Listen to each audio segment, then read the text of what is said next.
معاویہ ابن ہند۔ اس سے قرآن کی کسی آیت کی تفسیر آپ کو نہیں ملے گی کہ وہ کہیں جی اللہ کے رسول سے میں نے سنا یا کسی صحابی سے میں نے سنا اور اس میں قرآن کی یہ تفسیر ہے اور اس پہ انہوں نے خطبہ دیا ہو کہ فلاں آیت کی یہ تفسیر ہے، آپ کو نہیں ملے۔ میرا چیلنج ہے کہ کوئی بھی تفسیر آپ کو ان سے نہیں ملے گی۔ اللہ کے رسول سے براہ راست سنی ہوئی حدیثیں آپ کو نہیں ملیں گی، جو بھی ہیں وہ سب بن گھڑت ہیں، اگر کوئی ہے، ورنہ کوئی بھی نہیں ہے۔ وہ جو لکھتے ہیں نا کتابت وحی، کوئی کتابت وحی نہیں کی تھی، وہ کوئی ایک اتنا بڑا دعویٰ کرنا ہے کہ کوئی ایک کتاب کے اندر بھی حضرت امیر معاویہ رضی اللہ تعالیٰ عنہ کاتب وحی ثابت نہیں کر سکتا۔ میں کہتا کہ دعوے اس وقت درست ہوتے ہیں کہ جب آپ نے اپنی کتابوں کا بھرپور مطالعہ کیا ہو اور غیروں کی کتابوں کا بھی بھرپور مطالعہ کیا ہو، تو جا کے سمجھ آتا ہے۔ لیکن آپ کو بڑی حیرت ہوگی کہ کتنی بڑی آپ کے لیے ذلت اور رسوائی والی بات ہے کہ آپ کے مصنفین نے آپ کی کتابوں میں امیر معاویہ کو کاتب وحی لکھا ہے، اور آپ چیلنج اور دعویٰ کیا کر رہے ہیں کہ کوئی ایک ثابت کر کے دکھا دے۔ تو اس سے واضح بات ہو جاتی ہے کہ آپ نے کبھی اپنی ہی کتابیں نہیں پڑھی، تو غیروں کی کتابیں پڑھنا یا غیروں کو مسالک کو پڑھنا یہ آپ کی بس کی بات نہیں ہے۔ آپ جا کے اپنی کتاب کا مطالعہ کیجئے۔ آپ کی کتاب ہے تاریخ یعقوبی، آپ کے لکھنے والے احمد بن یعقوب۔ جب ان سے سوال ہوا حضور بیان کیجئے نبی کریم صلی اللہ علیہ وسلم کی وحی لکھنے والے، خطوط لکھنے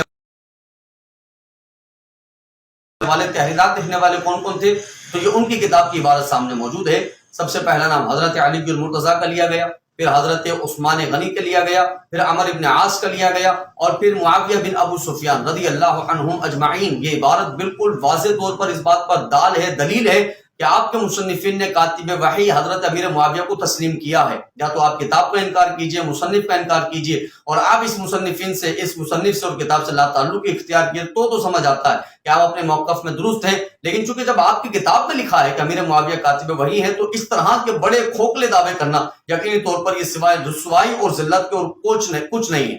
دوسری کتاب، یہ بھی آپ کی کتاب ہے، معانی الاخبار، بڑی پائے درجے کی سمجھی جانے والی کتاب آپ کے مسالک کے اندر، آپ کے مسلک کے اندر۔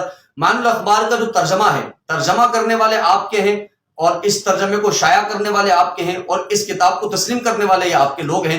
دیکھیے اس ترجمے کے اندر پوری ایک عبارت سامنے موجود ہے جس میں یہ لکھا ہوا ہے کہ امیر معاویہ جو حضور اکرم صلی اللہ علیہ وسلم کی وحی لکھا کرتے تھے اس کا معنی کیا ہے۔ پھر نیچے انہوں نے عبارت کوٹ کی ہے کہ آپ تحریر کیا کرتے تھے وحی کو، آپ خطوط لکھا کرتے تھے، وحی لکھا کرتے تھے، تحریرات لکھا کرتے تھے۔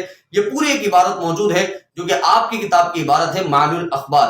اسی طرح کی عبارت الاحتجاج جو کہ آپ کی کتاب ہے اس میں بھی موجود ہے، اور اسی طرح کی عبارت شرح نہج البلاغہ کے اندر بھی موجود ہے، یہ بھی آپ کی کتاب ہے۔ تو میں یہ کہتا ہوں آپ کے اپنے مصنفین نے الحمدللہ ثم الحمدللہ حضرت امیر معاویہ رضی اللہ تعالیٰ عنہ کاتب وحی مانا ہے، تو یہ دعویٰ صرف ہمارا نہیں ہے، یہ دعویٰ صرف اہل سنت کے محققین، مصنفین یا پھر معلمین کا نہیں ہے، یا پھر مؤلفین کا نہیں ہے، بلکہ یہ آپ کے مصنفین کا بھی دعویٰ ہے۔ یہ ان کی تحریرات ہیں اور یہ ان کی کتابوں کی عبارات ہیں کہ جن کے اندر انہوں نے بالکل اظہر من الشمس کی طرح واضح طور پر یہ لکھا ہے کہ امیر معاویہ رضی اللہ تعالیٰ عنہ کاتب وحی تھے۔ تو آپ اپنی کتاب کا مطالعہ کیجئے تاکہ یہ آئندہ آپ کو ذلت اور رسوائی کا سامنا نہ کرنا پڑے۔ اللہ رب العزت سے دعا ہے ہم سب کو